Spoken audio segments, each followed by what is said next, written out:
ایک روایت کے مطابق جب یہ قافلے والے اتر کر درخت کے سائے میں بیٹھنا شروع ہوئے تو نبی کریم صلی اللہ علیہ وآلہ وسلم چونکہ عمر مبارک میں سب سے چھوٹے تھے، چنانچہ آپ صلی اللہ علیہ وآلہ وسلم نے انتظار فرمایا کہ پہلے بڑے بیٹھ جائیں، پھر آپ صلی اللہ علیہ وآلہ وسلم کہیں تشریف فرما ہوں گے۔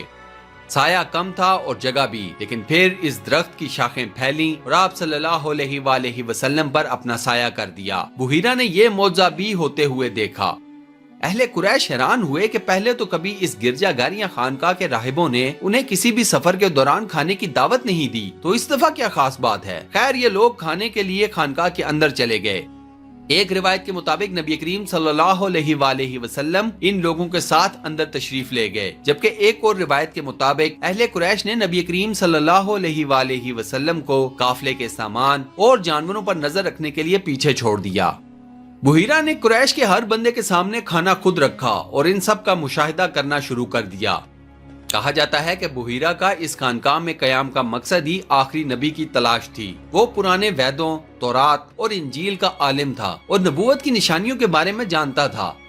حضرت سلمان فارسی رضی اللہ تعالیٰ عنہ بھی قبول اسلام سے پہلے بحیرہ کے شاگرد رہ چکے تھے۔ بحیرہ کو اپنے سامنے بیٹھے مہمانوں میں کچھ خاص نظر نہ آیا، لیکن بادل اور درخت کی شاخوں والا معجزہ وہ دیکھ چکا تھا۔ چنانچہ اس نے قافلے والوں سے پوچھا کہ قافلے کا کوئی فرد ایسا تو نہیں جو یہاں موجود نہ ہو؟ قافلے والوں میں سے ایک نے جواب دیا کہ نہیں، سب ہی یہاں موجود ہیں، لیکن پھر ایک دوسرا شخص بولا کہ محمد بن عبداللہ کو تو ہم پیچھے چھوڑ آئے ہیں، اور لات اور عزا کی قسم ہم پر لعنت ہو کہ اگر ہم لوگ تو کھانا کھا لیں اور عبداللہ بن عبد المطلب کا بیٹا بھوکا رہ جائے۔ یہ کہہ کر وہ شخص گیا اور نبی کریم صلی اللہ علیہ وآلہ وسلم کو اپنے ساتھ اس خانقاہ میں لے آیا۔ نبی کریم صلی اللہ علیہ وآلہ وسلم نے جیسے ہی خانقاہ کے اندر قدم رکھا تو خانقاہ روشن ہو گئی اور اب بحیرہ کی تمام تر توجہ آپ صلی اللہ علیہ وآلہ وسلم پر ہو گئی۔ نبی کریم صلی اللہ علیہ وآلہ وسلم کھانے پر تشریف فرما ہوئے تو بحیرہ آپ صلی اللہ علیہ وآلہ وسلم کے ساتھ بیٹھ گیا۔ اب بحیرہ کی توجہ کا مرکز آپ صلی اللہ علیہ وآلہ وسلم کی ذات اقدس تھی۔ اہل قریش نے کھانے کا آغاز لات اور عزا کا نام لے کر کیا، جبکہ آپ صلی اللہ علیہ وآلہ وسلم نے کھانے کا آغاز بسم اللہ سے کیا۔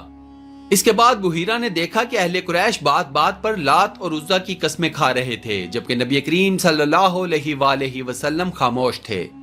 بحیرہ کو آپ صلی اللہ علیہ وآلہ وسلم کی ذات مبارک میں نبوت کے شواہد نظر آ رہے تھے، لیکن وہ پہلے آپ صلی اللہ علیہ وآلہ وسلم سے کچھ سوالات کرنا چاہتا تھا تاکہ اس کا یقین تکمیل کو پہنچ جائے۔ بحیرہ نے نبی کریم صلی اللہ علیہ وآلہ وسلم سے کہا کہ میں تمہیں لات اور عزا کی قسم دیتا ہوں کہ جو میں پوچھوں اس کا صحیح جواب دینا۔ اس پر رسول خدا صلی اللہ علیہ وآلہ وسلم نے فرمایا کہ میرے سامنے لات اور عزا کا نام مت لیں، مجھے جتنی شدید نفرت ان سے ہے کسی اور چیز سے نہیں۔ یہ بحیرہ کے لیے ایک اور مضبوط دلیل تھی کہ بت پرست معاشرے میں آنکھ کھولنے والے اس بچے کو بتوں سے کس قدر شدید نفرت ہے، جیسے سیدنا ابراہیم علیہ السلام کو تھی۔ پھر بحیرہ نے نبی کریم صلی اللہ علیہ وآلہ وسلم سے ان کی نیند اور خوابوں کے بارے میں کچھ سوالات کیے۔ بنیادی طور پر بحیرہ کو آخری نبی کی نشانیوں کا علم تھا اور وہ ان نشانیوں کو پورا کر رہا تھا۔ نبی کریم صلی اللہ علیہ وآلہ وسلم سے سوالات و جوابات کا جب یہ سلسلہ ختم ہوا تو بحیرہ نے نبی کریم صلی اللہ علیہ وآلہ وسلم سے کہا کہ وہ ان کی پشت مبارک دیکھنا چاہتا ہے۔ نبی کریم صلی اللہ علیہ وآلہ وسلم نے اس کی اجازت دے دی۔ بحیرہ نے نبی کریم صلی اللہ علیہ وآلہ وسلم کی پشت مبارک پر جب نبوت کی مہر دیکھی تو بحیرہ کا یقین مکمل ہو چکا کہ آپ صلی اللہ علیہ وآلہ وسلم ہی اللہ تعالیٰ کے آخری نبی ہیں۔ بحیرہ نے پھر جناب ابو طالب سے یہ سوال پوچھا کہ یہ لڑکا رشتے میں آپ کا کیا لگتا ہے؟ اس پر ابو طالب نے جواب دیا کہ یہ میرا بیٹا ہے۔ یہ جواب سن کر بحیرہ تھوڑا کھٹکا۔ اس نے پھر جناب ابو طالب سے سوال کیا کہ کیا یہ لڑکا واقعی ہی میں آپ کا بیٹا ہے؟ اس پر جناب ابو طالب نے ایک بار پھر یہی جواب دیا کہ ہاں، یہ لڑکا میرا بیٹا ہے۔ اس پر بحیرہ نے کہا کہ یہ نہیں ہو سکتا، میرا علم یہ بتاتا ہے کہ اس لڑکے کے والدین حیات نہیں ہیں۔ جناب ابو طالب نے کہا کہ ہاں، یہ بات سچ ہے، اس لڑکے کے والد کا انتقال اس کی پیدائش سے قبل ہو گیا تھا اور کچھ سالوں بعد اس کی والدہ کا بھی انتقال ہو گیا اور یہ لڑکا رشتے میں میرا بھتیجا ہے۔ بحیرہ نے جب یہ تمام تفصیلات سنی تو جناب ابو طالب سے کہا کہ یہ لڑکا اللہ رب العزت کا آخری نبی اور آخری رسول ہے۔ اس کا نام اور دیگر کئی نشانیاں مقدس کتابوں میں درج ہیں۔ اس لڑکے کو واپس حجاز مقدس لے جاؤ۔ اگر رومیوں اور یہودیوں کو اس لڑکے کے بارے میں علم ہو گیا تو وہ اسے نقصان پہنچانے کی کوشش کریں گے۔ جب جناب ابو طالب نے یہ سب کچھ سنا تو انہوں نے اپنا سفر منسوخ کر دیا اور واپس مکہ کی طرف لوٹ گئے۔ قریش کے باقی لوگوں نے بھی بحیرہ کی تمام باتیں سنی، لیکن ان کی بدنصیبی کہ انہوں نے ان تمام باتوں پر کوئی خاص توجہ نہ دی۔